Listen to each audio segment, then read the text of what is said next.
any reaction to the arrest of your brother, sir? Your Majesty, how are you feeling after your brother's arrest? Your Majesty, how are you feeling after your brother's arrest? Have you spoken to your brother, Your Majesty? Stunning new chapter in the long-running saga surrounding Andrew Mountbatten-Windsor after his arrest sent shockwaves through both the royal family and the public.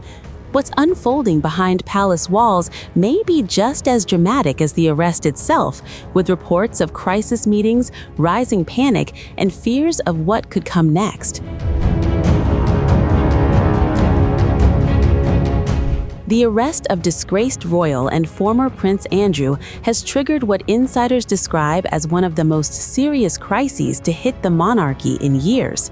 According to royal expert Ian Pelham-Turner, the arrest came without warning, even to senior royals. Speaking to the Mirror, Turner claimed that neither King Charles nor Prince William were informed in advance. That lack of notice has reportedly intensified tensions within the royal family as they scramble to respond in real time. Do you have any reaction to the arrest of your brother, sir? Your Majesty, how are you feeling after your brother's arrest? Your Majesty, how are you feeling after your brother's arrest? Have you spoken to your brother, Your Majesty? Behind closed doors, the atmosphere is said to be tense. Turner suggests that a war room may have been set up at Windsor, bringing together senior advisors, both past and present, to manage the fallout. He warns that the royal family is bracing for potentially explosive revelations. In a swift and carefully worded response, King Charles publicly distanced himself from Andrew. The monarch emphasized that due process must take its course while offering full cooperation with authorities. This move is being interpreted by royal watchers as a clear signal. The monarchy is prioritizing institutional survival over personal loyalty. Experts say the royal family's response reflects a calculated strategy. On one hand, there's visible support for the legal process. On the other, a firm effort to separate Andrew from the institution. Turner described it as an iron fist in a velvet glove, a quiet but decisive show of control. But perhaps the biggest concern isn't just the arrest, it's what could come next. According to Turner, Andrew has reportedly earned the nickname Blabbermouth among security circles. The fear? That he could reveal sensitive royal information in an attempt to defend himself or reduce potential consequences.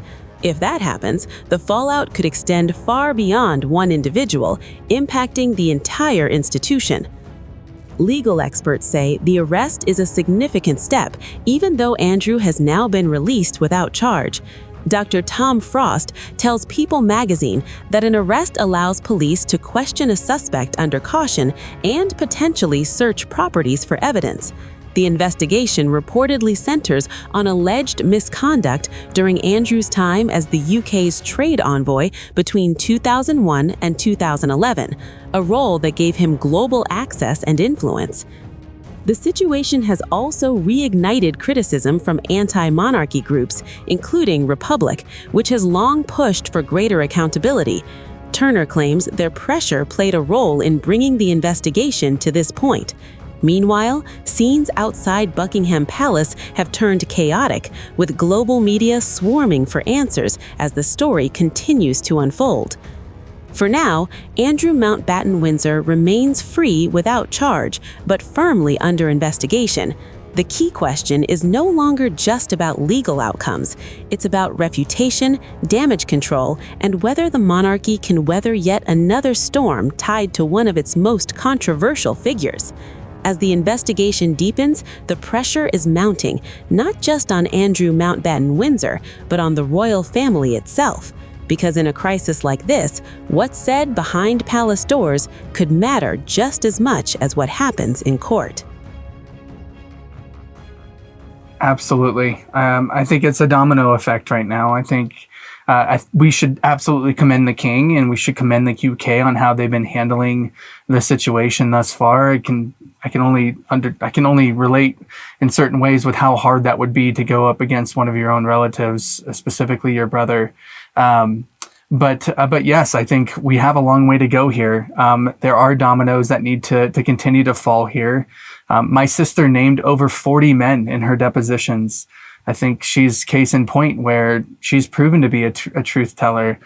She had no reason to lie. She came forward because it was like the most basic level. She came forward because she wanted to protect the next generation, to inspire others to really realize that an ordinary girl can absolutely do extraordinary things.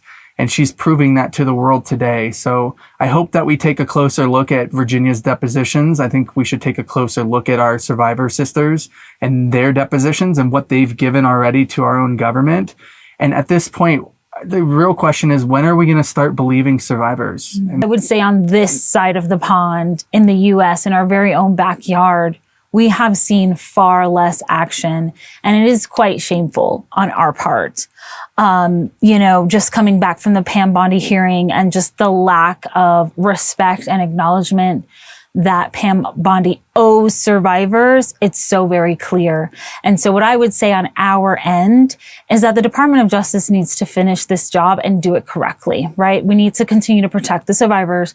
We need to unmask the co-conspirators and potential perpetrators. And then we need to see indictments.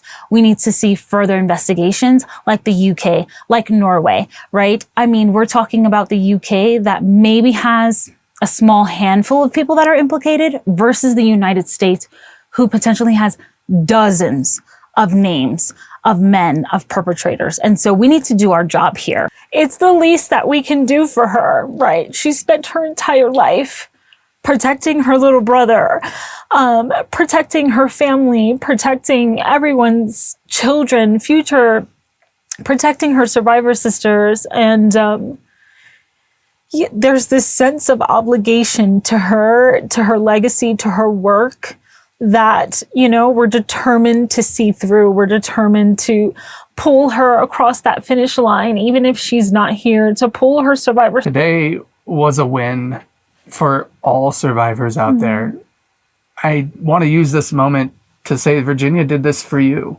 She did this for the next generation. I mean, even though Andrew was arrested for potentially sharing trade secrets, this is the next step in actual justice.